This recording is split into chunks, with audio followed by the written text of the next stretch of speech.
Hello friends, आज हम अपना नेक्स्ट टॉपिक स्टार्ट करेंगे और ये हम मेमोरी का करेंगे एमसीक्यू।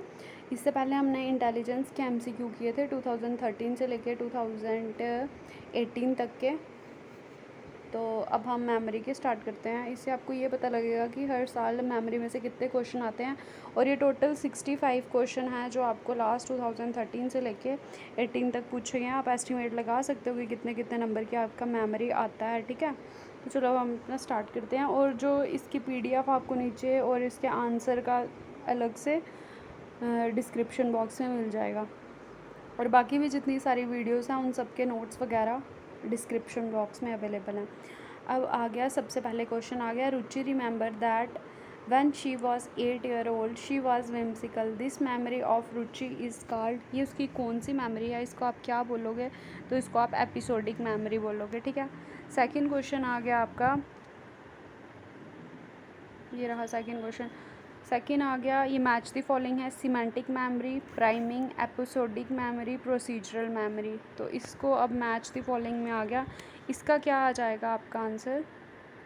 इसका आ जाएगा आपका सी। ये आप खुद से करके देख लेना।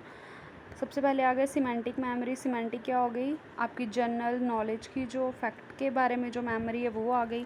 सबसे पहले मेमोरी का पता होना चाहिए आपको, जो एलटीएम है वो 2 पार्ट्स में आपका डिवाइड है, जिसकी आपकी डिक्लेरेटिव मेमोरी और आपकी प्रोसीजरल मेमोरी आ जाएगी। प्रोसीजर जो स्किल्स वगैरह आप परफॉर्म करते हो वो डिक्लेरेटिव में आपकी सिमेंटिक मेमोरी आ गई।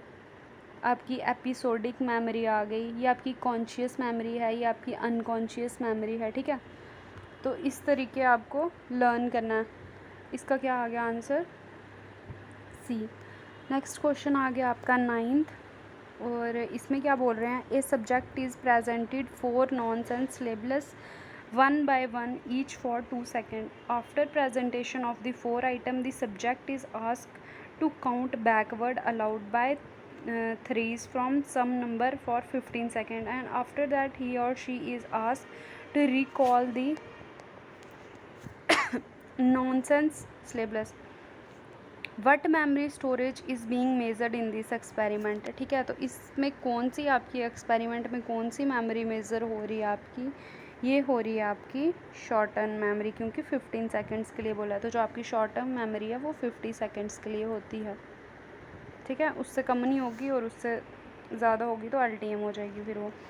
When the previous learn task ask when the previous learned task affect the retention of task being currently acquired, the phenomena is referred to as। जब आपका क्या होगा, जो आपने पहले से टास्क किया होगा वो इफ़ेक्ट करेगा आपका जो आप करंट वाला नया मतलब टास्क लर्न कर रहे हो उस पर, मतलब पुराना किस पे इफ़ेक्ट कर रहा है? नए पे। तो ये क्या आ गया आपका? Proactive effect. और अगर अब पुराना कर रहा है ना, अगर नया करता पुराने पे तो वो क्या हो जाना था आपका? रेट्रोएक्टिव हो जाना था। ठीक है, नेक्स्ट आ गया 2013 में से ही है ये आ जाएगा आपका क्वेश्चन नंबर 5th। ये रहा, ये असर्शन एंड रीजनिंग है।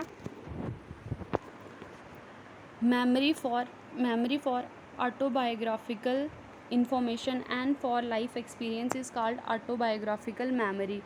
रीज़न दिया इसका, if related to knowledge about where and when one is born, his or her education effort and place one lived in। ठीक है, तो इसका क्या आ गया आपका? बी। ठीक है, नेक्स्ट क्वेश्चन आ गया आपका 6th।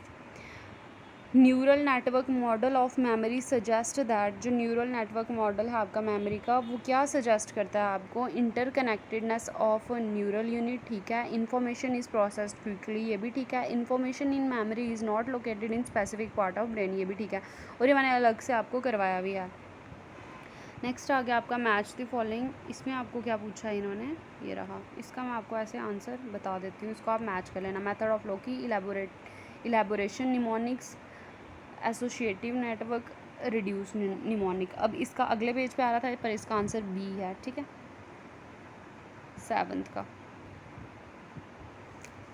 आंसर बी है ना। मैं आपको बता देती हूँ कि कौन कौन सा किसके साथ मैच कर रहा है।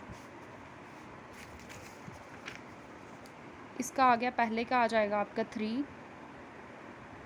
ए के साथ आपका 3 आ जाएगा, बी के साथ आपका 4 आ जाएगा, सी के साथ आपका 2 आ जाएगा और डी के साथ आपका 1 आ जाएगा। ठीक है, ये आ गया आपका 7th का आंसर। फिर आ गया next, the memory which contain factual information is called. कौन सी मेमोरी है जिसमें फैक्चुअल इन्फॉर्मेशन होती है, तो आपको पता होना चाहिए वो कौन सी मेमोरी है आपकी। विच कंटेन फैक्चुअल इन्फॉर्मेशन,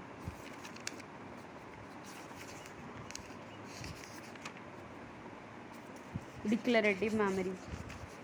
और डिक्लेरेटिव के अंदर ही आपकी, अब देखो एक मिनट, अब आ गया जैसे वो LTM का बताया था ना, अब जो फैक्ट के रिलेटेड है वो डिक्लेरेटिव में हो जाएगी और जो स्किल के और प्रोसीजर के हिसाब से है वो प्रोसीजरल हो जाएगी। और ये जो सिमेंटिक आ गई इसमें जनरल नॉलेज GK वगैरह आ जाएगी, एपिसोडिक में आपकी कोई पर्टिकुलर लाइफ के इवेंट्स आ जाएंगे, प्रोसीजर आपकी स्किल आ गई, डिक्लेरेटिव आपका मेन पार्ट है और इसमें आपकी सिमेंटिक और एपिसोडिक डिवाइड है। नेक्स्ट क्वेश्चन आ गया,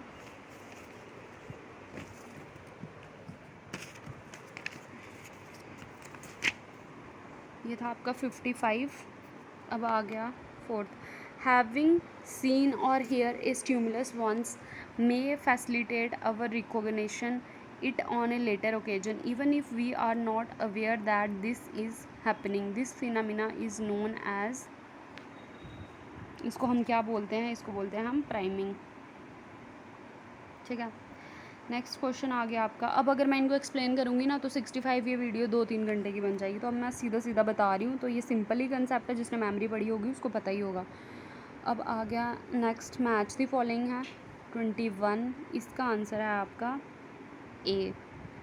ठीक है, अभी देखो इसमें भी सिंपल ही पूछा है, procedural, episodic, autobiographical and semantic memory. आप देख रहे हो यही सेम क्वेश्चन ही रिपीट हो रहे हैं हर साल।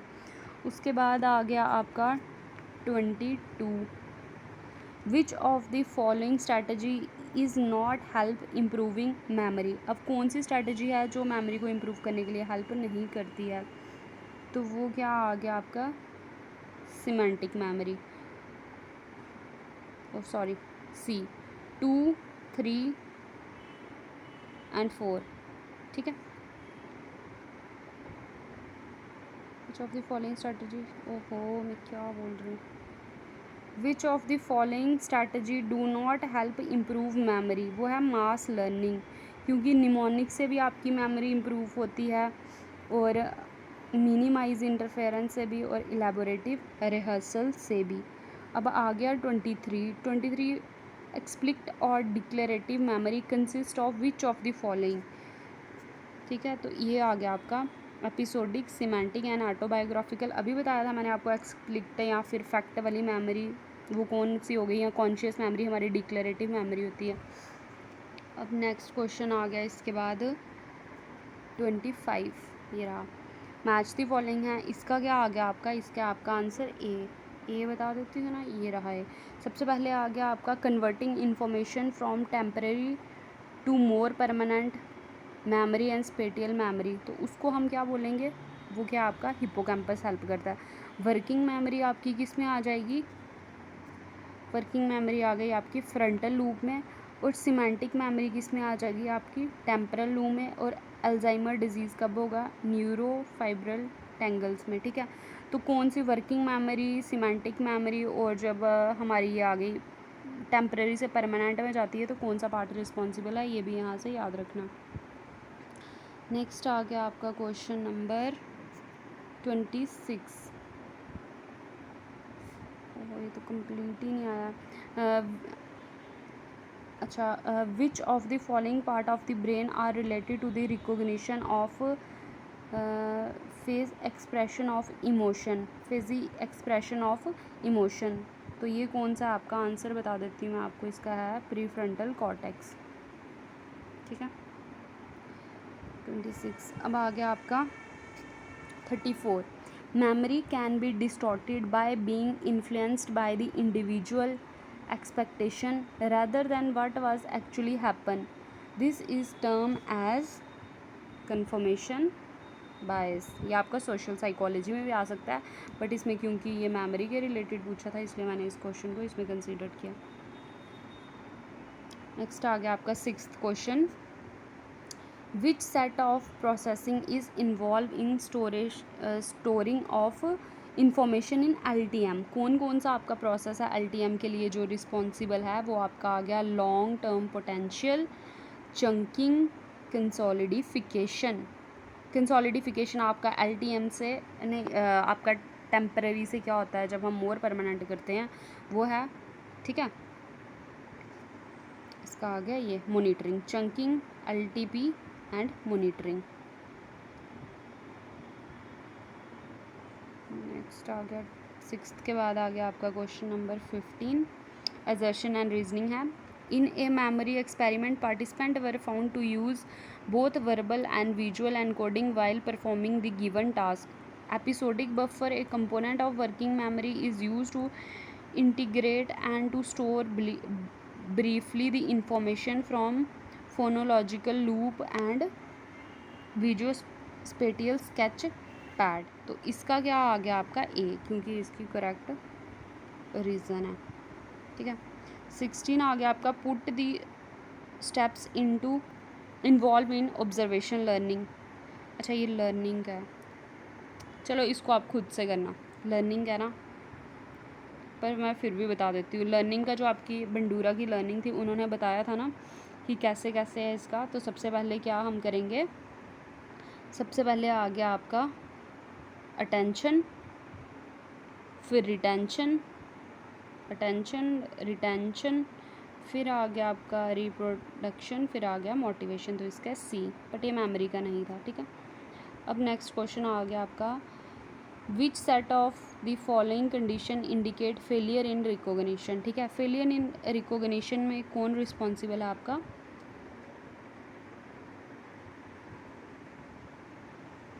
फिफ्टीन का बता दिया ना मैंने, 16 का भी बता दिया, 17 का। फेलियर इन रिकॉग्निशन, ठीक है। इसका क्या आ गया आपका, एसोशिएटिव एग्नोसिया, ठीक है ये।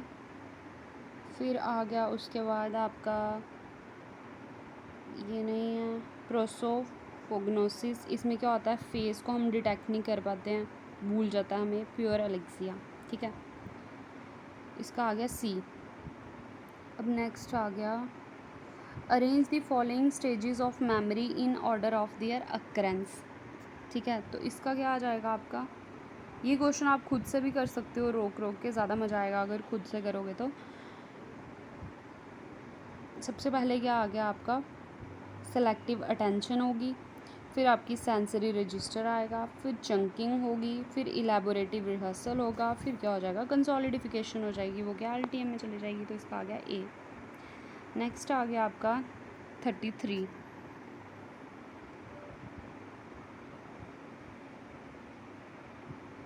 सॉरी ये क्वेश्चन कंप्लीट नहीं है इस पर, 43। नेक्स्ट हम नेक्स्ट कर लेते हैं, ठीक है। ये भी मैच द फॉलोइंग में ही था, ठीक है। नेक्स्ट आ गया, a network of association associated fact and concept that make out general knowledge of the world. World के बारे में जनरल नॉलेज मैंने आपको भी बताया था, JK वगैरह का नॉलेज किस में होता है, आपका सिमेंटिक मेमोरी में होता है। नेक्स्ट आ गया आपका, which of the following are not the function of working memory. तो वो क्या है आपका जो वर्किंग मेमोरी का फैक्टर नहीं है, इसका आ गया आंसर D। इसमें आ गया storing declarative memory, sensory storage and constructive process. 50 के बाद आ गया आपका 54, lesion of amygdala decrease people emotional response, ये ठीक है। Memory of frighten event is poor in people with damage amygdala, इसका है तो दोनों ठीक है, बट ये इसका रीज़न इसके लिए नहीं है, तो इसका है B। फिर नेक्स्ट आ गया आपका 56, ठीक है। ये रहा, ये मैच दी फॉलोइंग है, इसको मैच कर लेना, मैं इसका आंसर बता देती हूँ डायरेक्ट। 56 का आ गया C आंसर, ठीक है। अब मैं डायरेक्ट आंसर ही बताती हूँ क्योंकि अभी क्वेश्चन बहुत सारे हैं। अब आ गया आपका 17, organizing item into familiar manageable units often automatically is termed as, इसको हम क्या बोलते हैं, चंकिंग बोलते हैं। इसको हम क्या बोलते हैं, चंकिंग, ठीक है। फिर आ गया आपका मैचिंग लिस्ट 1 to ये, ठीक है। अब इसका आंसर इधर बता देती हूँ।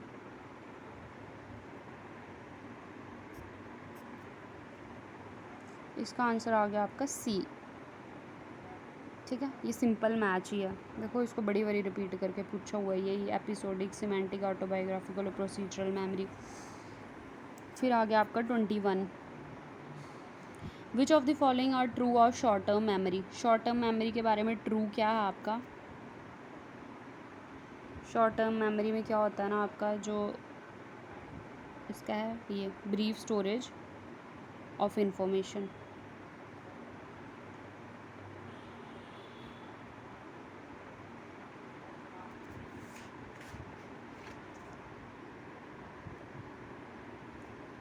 ट्वेंटी वन का, ठीक है।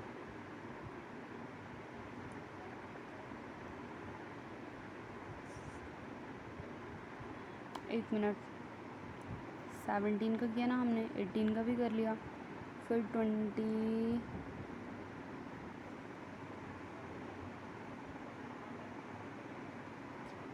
ये मैं गलत बता रही हूँ, इसमें ब्रीफ स्टोरेज ऑफ मेमोरी नहीं है इसकी, इसमें आ गया आपका लिमिटेड कैपेसिटी होती है इसकी, ब्रीफ स्टोरेज ऑफ इंफॉर्मेशन। और फोर्थ भी है इसका duration of shorter less than 20 second, क्योंकि 15 सेकेंड की होती है, ठीक है। अब अनलिमिटेड कैपेसिटी नहीं है इसकी, बस बाकी तीनों इसकी करैक्टरिस्टिक्स हैं। फिर आ गया आपका 23, अब इन्होंने बोला है a view of memory suggesting that the greater the effort expended in processing information will be recalled later, represents, क्या रिप्रेजेंट करता है वो, level of processing model of memory, ठीक है। अब नेक्स्ट क्वेश्चन आ गया आपका 34 memory problem that people with dementia include Alzheimer typically have is called, उसको हम क्या बोलते हैं, इंटेरोग्रेट एमनीशिया। और इसमें क्या होता है, आपको रेट्रोग्रेड और इंटेरोग्रेड था ना, इसमें क्या होता है कि हमें जो आगे होने वाली चीज़ें होती हैं वो याद नहीं आती हैं, मतलब जो हम परफॉर्म करते हैं फ्यूचर वाला वो नहीं पता लगता है। अब आ गया इसके बाद आपका क्वेश्चन नंबर 30 के बाद ये जो 60 क्वेश्चन था ना, इसका आंसर नहीं है पता, ठीक है। और इसका जब आंसर की आई थी इसका, तब भी आंसर उधर क्या था, उन्होंने लिखा था ऑल दी, जो भी आपके हैं ये करेक्ट हैं। बट अब अगर हम ऐसे करें तो इसमें जो मॉडल बोलते हैं वो हम एटकिंसन एंड शिफरिन के उसको बोलते हैं, तो मतलब सी का 1 हो सकता है, तो उस हिसाब से तो डी आएगा इसका आंसर। फिर आ गया आपका लेवल ऑफ प्रोसेसिंग, किसका था, आपने किसने दिया था आपको, क्रैक एंड लुकार्ड ने। और वर्किंग मेमोरी के बारे में किसने बोला था, फिर बी का आ गया 4, बैडले एंड हिच ने। फिर आ गया मल्टी स्टोर मॉडल, किसने बोला आपका, टुलविंग ने बोला है, मतलब इस हिसाब से, क्योंकि 1 2 3 तो हमें पता है, ठीक है। बट जो बुक में इसका आंसर था वो दिया ही नहीं था। अब नेक्स्ट आ गया आपका 63, which one of the following is not A correct way of stimulating creative thinking. तो इसका क्या आ गया, ऑफरिंग मनी, क्योंकि ये क्रिएटिव थिंकिंग में छूट गया था इसलिए मैंने इसको इसमें ऐड कर दिया। अब शॉर्ट टर्म मेमोरी 63 था ना ये, हाँ। Short term memory are stored in which part of the brain, कौन से ब्रेन के पार्ट में स्टोर होती है short term memory, prefrontal cortex, ये पहले भी बताया था, ठीक है, और इसको याद रखना। अब नेक्स्ट क्वेश्चन आ गया 43 है ना, 43 नहीं sorry 3, which of the following is correct arrangement, कौन सा आपका करेक्ट अरेंजमेंट है इसमें, तो वो है आपका ये, पहले सेंसरी, फिर शॉर्ट टर्म, फिर लॉन्ग टर्म मेमोरी। फिर आ गया उसके बाद आपका सिक्स्थ में आ गया Bartlett discuss memory as a, उसने क्या बोला था, मेमोरी क्या है, एक कंस्ट्रक्टिव मेंटल प्रोसेस बोला था, ठीक है, इसका आंसर है ए। 7th आ गया आपका, 7th सॉरी ये इस चैप्टर के रिलेटेड नहीं है। फिर आ गया 36, memory for surprising and consequential events are known as, उसको हम क्या बोलते हैं, कौन सी मेमोरी होती है आपकी, वो फ्लैश बल्ब मेमोरी। और फ्लैश बल्ब मेमोरी क्या होती है, इसको अलग से ऐसे भी पढ़ लेना, इसको बहुत बार पूछ लेते हैं पेपर में। नेक्स्ट आ गया what is not typically of Atkinson and Shiffrin model of memory. तो क्या है, short term STM is engage in complex cognitive activities, ठीक है, इसका ए। इन्होंने बोला ना नॉट, इसलिए। फिर आ गया आपका 57 विच of the following fit into declarative memory. अब डिक्लेरेटिव मेमोरी मैंने इतनी बारी बता दिया आपको, ठीक है। तो इसका क्या आ गया आपका सिमेंटिक मेमोरी, ठीक है। शॉर्ट टर्म नहीं बोलेंगे क्योंकि ये LTM का ही एक पार्ट है। और उसके बाद एपिसोडिक। प्रोसीजरल तो क्या आ गया आपके, प्रोसीजरल अलग से मेमोरी आ गई। 57 के बाद आपका आ गया 22 which memory is the result of instrumental motor learning. कौन सी आपकी जो मेमोरी है रिज़ल्ट है इंस्ट्रूमेंटल मोटर लर्निंग, तो वो क्या आ गई आपकी प्रोसीजरल लर्निंग। फिर नेक्स्ट क्वेश्चन आ गया 22 के बाद आ गया आपका 35, ठीक है। ये रहा मैच दी फॉलोइंग है, मैच कर लेना इसको। मैं सीधा आंसर इसका टिक करती हूँ, तो इसका आंसर है आपका बी, ठीक है, बी है इसका आंसर। नेक्स्ट आ गया 40 आ गया आपका, ये रहा 40 which of the following are not mnemonic device, ठीक है। इस क्वेश्चन को भी बहुत बार पूछ लेते हैं, कौन सी है जो निमोनिक डिवाइस आपकी नहीं है। तो आपकी निमोनिक डिवाइस कौन कौन सी नहीं है, कंसोलिडिफिकेशन एंड रिहर्सल, कैटेगरिकल क्लस्टर और पैगवर्ड सिस्टम आपकी क्या है निमोनिक डिवाइस, तो इसका आंसर है डी। 40 के बाद आ गया आपका 8 entry of information into LTM depend on, किसके ऊपर डिपेंड करती है आपकी LTM की एंट्री, कि आपकी रिहर्सल कितनी है, इलेबोरेटिव रिहर्सल कितनी है, और मेथड ऑफ लुक की, ठीक है। तो इसका आंसर आपका डी। 8 के बाद आपका आ गया 21 Jia had written a list to do her weekend work, but incidentally left it home while going out for her first activity. Trying to remember this list, Jia remember what was at the beginning and what was at the end, but not those things in the middle. तो ये आपका क्या, ये तो simple सा concept इन्होंने पूछा, ये आपका सीरियल पोजीशन इफेक्ट है। और अगर स्टार्टिंग के याद रहे होंगे तो कौन सा होता है, और बाद के याद रहे होंगे तो कौन सा होता है, रिसेंसी होता है कि प्रीमेंसी होता है, वो अब आपका काम है चेक करना। उसके बाद आ गया आपका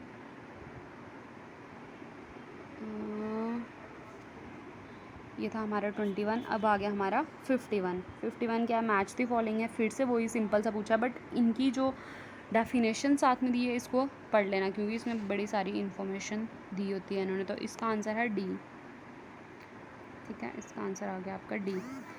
नेक्स्ट आ गया डी के बाद 51 के बाद 63 आ गया। The forgetting of a memory is caused by disappearance of its engram over a period of time, ठीक है। Once the engram has disappeared, the memory no longer exists anywhere in the memory system। तो ये इसका बिल्कुल सही इन्होंने reason दिया है, तो इसका क्या आ गया आपका आंसर ए।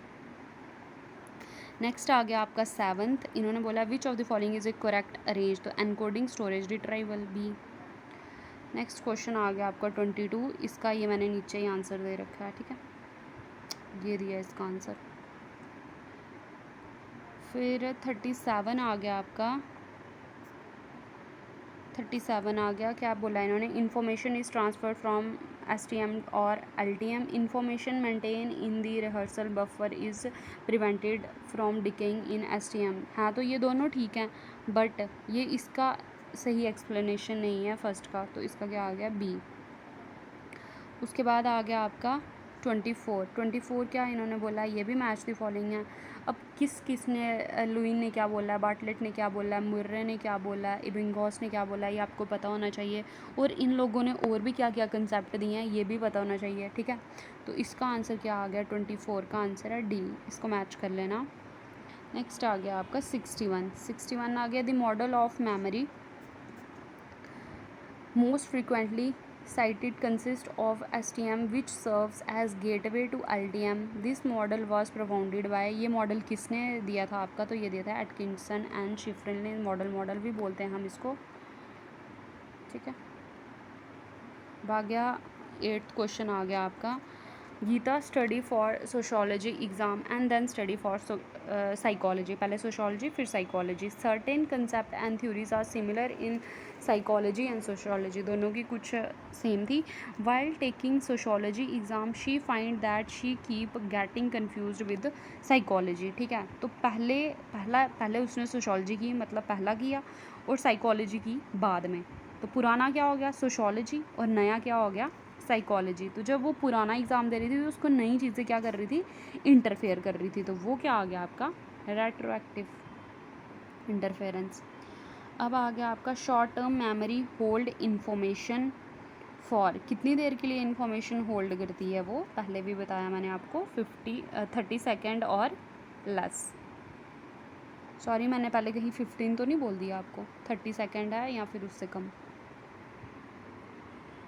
फिर आ गया आपका नेक्स्ट, मतलब इसका ये 2 आंसर। 32 के बाद आ गया आपका 42 क्या आ गया, फिर से मैच दी फॉलोइंग है, तो इसका आंसर बी है, आप इसको मैच कर लेना, सिंपल कंसेप्ट है। उसके बाद आ गया आपका 32 किया ना अभी हमने, 42 किया, सॉरी, ठीक है। 43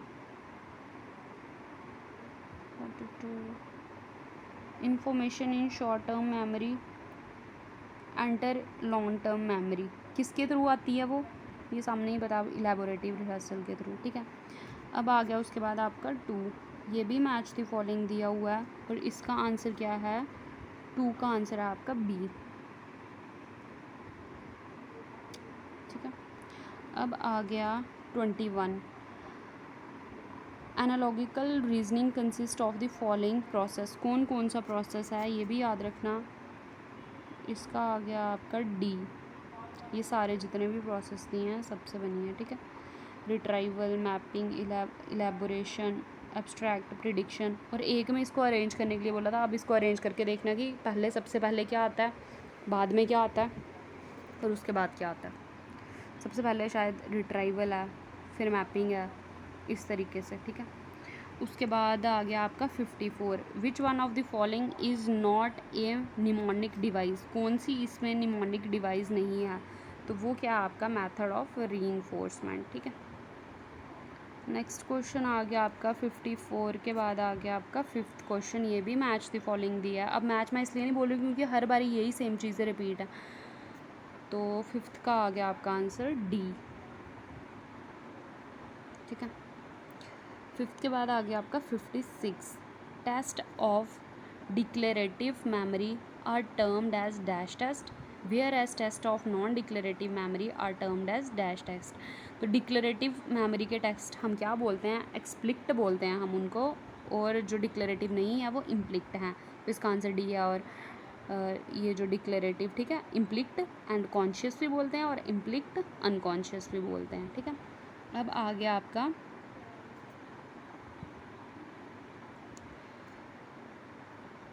56 हो गया ना, 56 का डी आ गया आपका। 57, which method is used for memorizing a poem, तो एक पोइम को मेमोराइज करने के लिए कौन सा मेथड आपका यूज़ होता है, डिस्ट्रीब्यूटेड प्रैक्टिस। अब नेक्स्ट प्रैक्टिस क्या होती है, सीरियल मेमोराइजिंग क्या होती है, ठीक है, ये सारे आपको पढ़ने हैं। 57, अब आ गया 94, forgetting of everyday event in young people is not an indication of a poor memory. Ineffective encoding due to failure to attend to an event while it is happening result in failure to remember. तो इसका क्या है आपका ए है answer, ठीक है। अब आ गया 14, 94 था ना ये,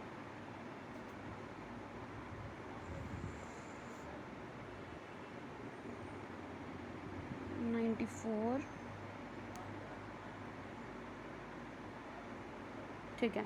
अब आ गया आपका 14, ये क्या पूछा है, a basic difference between decay and interference is, क्या है इसका basic difference, decay theory assume autonomous process, ठीक है।